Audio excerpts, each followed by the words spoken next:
The poem of the man God, the third year of the public life. Chapter 316.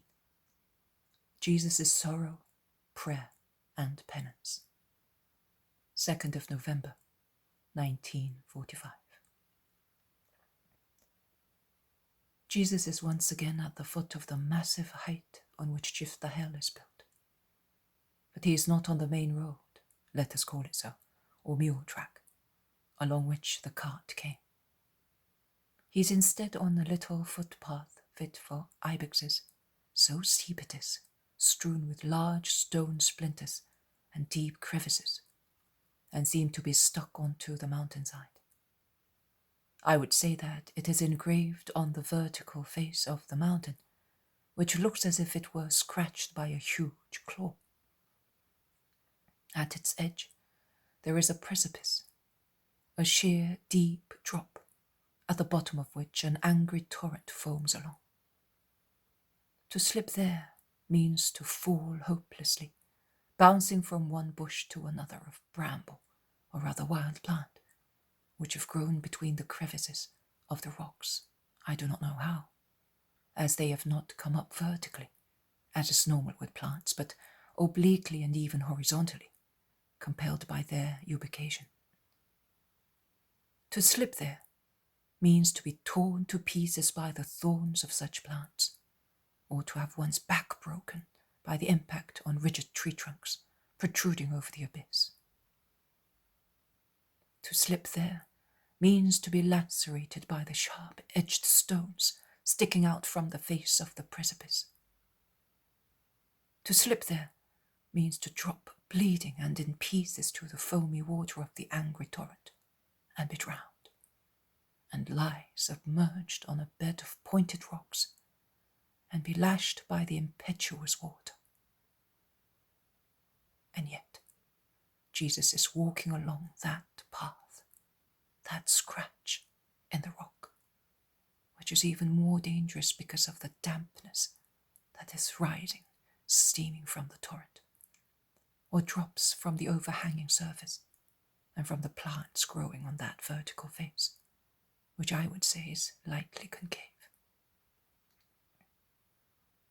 He proceeds slowly, cautiously, watching each step on the sharp stones, some of which are wobbly. At times, he is compelled to squeeze against the mountainside when the path narrows, and to pass over some particularly dangerous spots, he has to get hold of branches hanging from the rocks.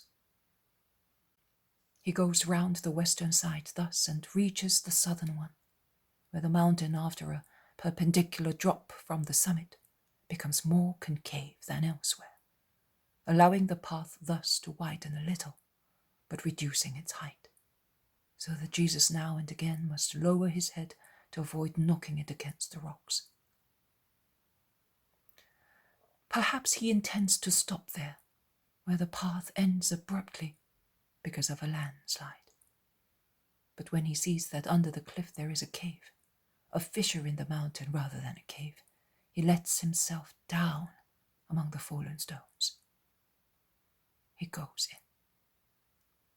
There is a cleft at first, then a large grotto inside, as if the mountain had been hollowed out a long time ago by man, for some unknown reason.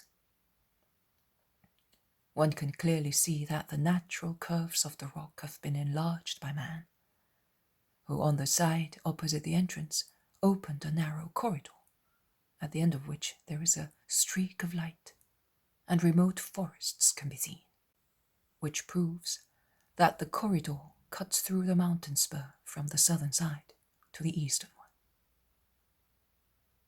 Jesus slips into the narrow, semi-dark tunnel and goes along it until he reaches its opening, which is above the road on which he came with the apostles and the cart to go up to ch.316. The mountains surrounding the Lake of Galilee are in front of him. Beyond the valley, and to the northeast, the great Hermon shines in its snowy mantle. Rough steps have been dug on the mountainside, which is not so steep here, neither upwards nor downwards, and the steps lead to the mule track, which is in the valley, and also to the mountaintop, where is ch.316. Jesus is satisfied with his exploration. He goes back into the large cave and looks for a sheltered place, where he heaps up dry leaves that the wind has blown inside. A very poor pallet, a thin layer of dry leaves laid between his body and the bare, icy soil.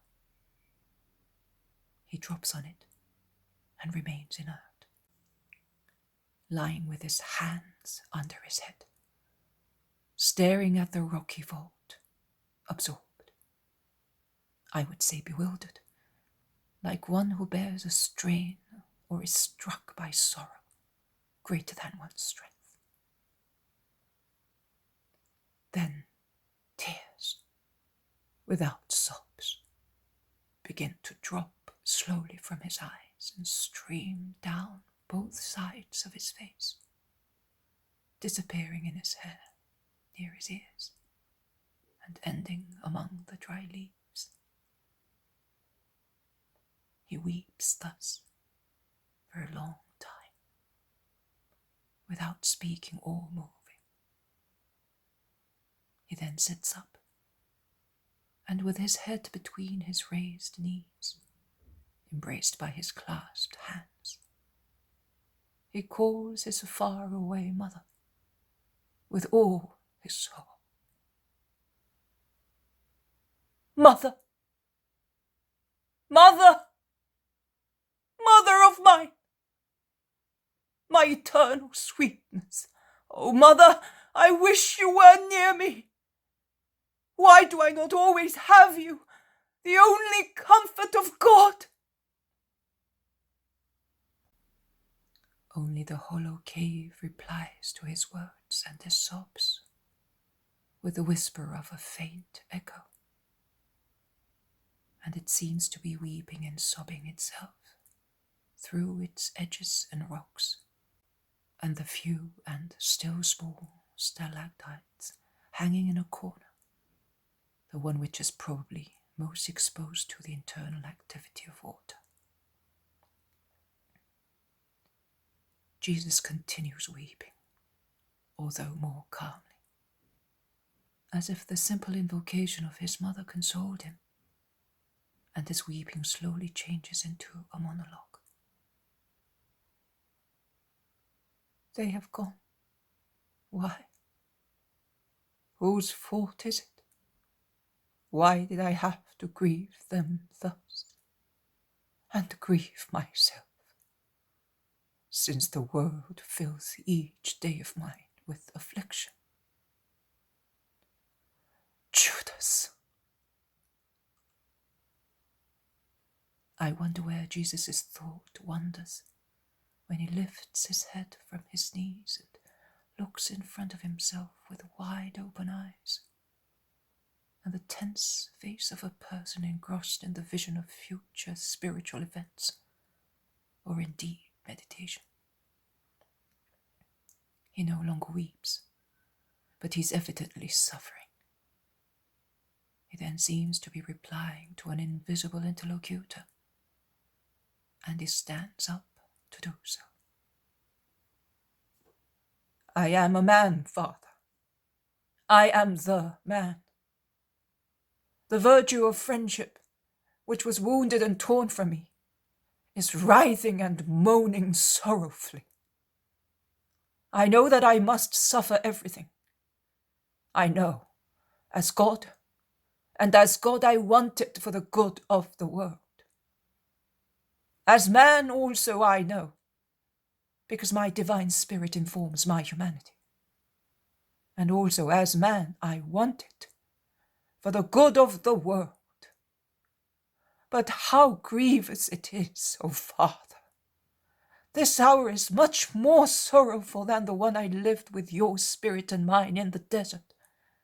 And much stronger is the present temptation not to love and not to bear at my side the slimy, tortuous being whose name is Judas, the cause of the deep sorrow with which I am sated, and which tortures the souls to whom I had given peace. Father, I perceive it. You are becoming more and more severe as I approach the end of my expiation on behalf of mankind. Your kindness is moving farther and farther away from me, and your countenance appears more and more severe to my spirit, which is rejected more and more into the depth, where mankind, struck by your punishment, has been moaning for millennia. It was pleasant to suffer. Pleasant was the way at the beginning of my life. It was pleasant also when, from the son of a carpenter, I became the master of the world, tearing myself away from a mother to give you, Father, to man who had fallen. It was still pleasant to me, as compared with the present hour, to struggle with the enemy in the temptation in the desert. I faced him with the boldness of a hero, with intact strength. Oh, Father, my strength is now encumbered by the indifference of too many people and the knowledge of too many things. I knew that Satan would go when the temptation was over, and he did go. And the angels came to comfort your son for being a man, subject to the temptation of the demon. But the temptation will not cease now, after this hour, in which the friend suffers because of the friends sent away, and because of the perjured friend who injures him both when he is near and far away. It will not cease. Your angels will not come to comfort me in this hour and after it. But the world will come, with all its hatred, its mockery, and incomprehension. And the traitor who sold himself to Satan will come, and he, the perjurer, will be more and more tortuous and slimy. Father! It is really a cry of anguish, of fear, and of invocation. And Jesus is agitated and reminds me of the hour at Gethsemane. Father, I know, I can see, while I suffer here and will suffer, and I offer my suffering to you for his conversion and for those who have been torn away from my arms and who are going towards their destiny with broken hearts. He is selling himself to become greater than I am. The Son of Man I am. Am I not the Son of Man? Yes, but I am not the only one. Children were born of mankind, of prolific Eve, and if I am Abel, the innocent one, Cain is not missing among the children of mankind. And if I am the firstborn, because I am what the children of man should have been, without stain in your eyes, he who was born in sin is the first of what men have become after eating the poisoned fruit. And now, not satisfied with having in himself the disgusting blasphemous incentives of falsehood, anti-charity, of thirst for blood, of greed for money, of pride and lust, he's raving to be the man who becomes a demon, whilst he is a man who could become an angel. And Lucifer wanted to be like God and was therefore driven out of paradise and changed into a demon, and he dwelt in hell. But Father, oh Father, I love him. I still love him. He is a man. He is one of those for whom I left you. Save him because of my humiliation. Grant me to redeem him, Most High Lord. I offer this penance more for him than for anybody else. Oh, I am aware of the incongruity of what I am asking, because I know everything. But, Father, do not consider me your word for a moment. Look only at the humanity of the just one. And let me be for a moment only the man in your grace. The man who is not aware of the future, who can deceive himself. The man who, not being aware of ineluctable fate, can pray with absolute hope to wring a miracle out of you. A miracle of Jesus of Nazareth, for Jesus of Mary of Nazareth, our eternal beloved one. A miracle that violates what has been set down and cancels it. The salvation of Judas. He has lived beside me. He has drunk in my words, has shared food with me, has slept on my chest. No, do not let him be my Satan. I am not asking you not to be betrayed. That must happen and will happen, so that all falsehood may be cancelled by my sorrow of being betrayed, as all avarice may be expiated by my grief for being sold,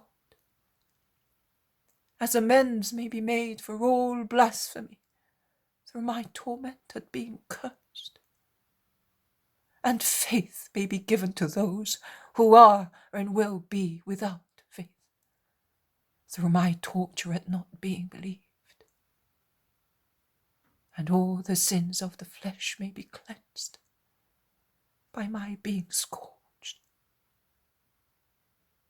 But I beg you, not him, not Judas, my friend, my apostle. I would like no one to be a traitor, no one, not even the remotest inhabitant of the Hyperborean ice fields or of the torrid zone.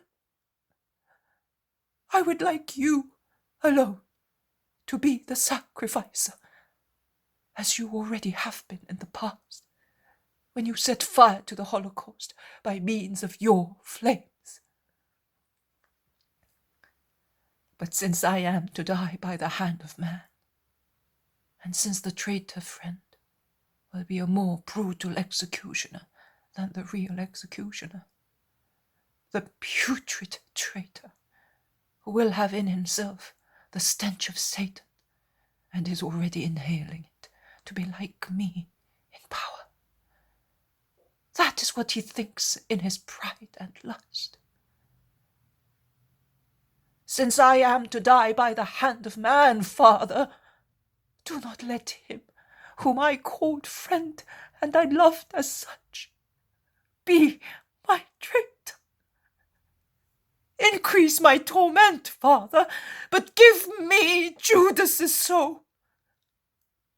I am putting this prayer on the altar of my victim person. Accept it, Father.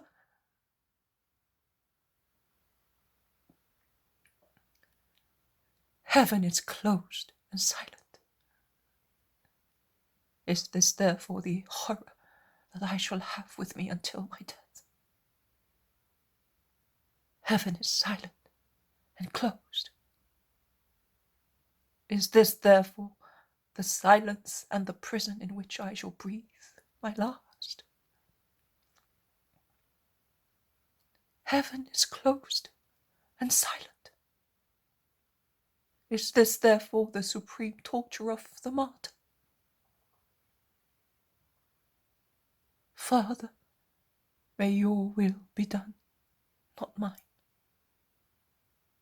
But because of my suffering, oh, grant me at least this. Give peace and illusion to Judas's other martyr, to John of Valtorta. Father, he is really better than many. He has already gone a long way, such as few are or will be able to go. Redemption has already been completed for him. Give him, therefore, your total, complete peace, so that I may have him in my glory, when everything will be completed also for me, in your honor and obedience. Father,